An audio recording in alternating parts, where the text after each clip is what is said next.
Cheese pulls from heaven.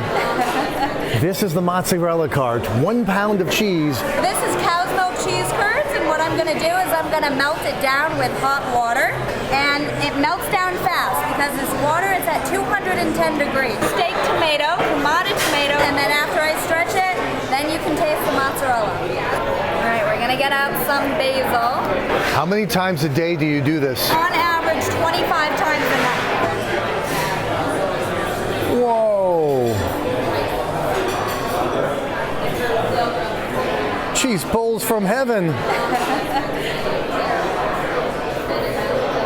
That is it. And it is a pound of cheese? It is a pound of cheese. Sea salt for the top, some black pepper, 10-year aged balsamico, olive oil, fresh basil.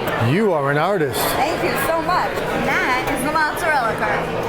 Oh, that looks so good. Let's eat some mozzarella cheese.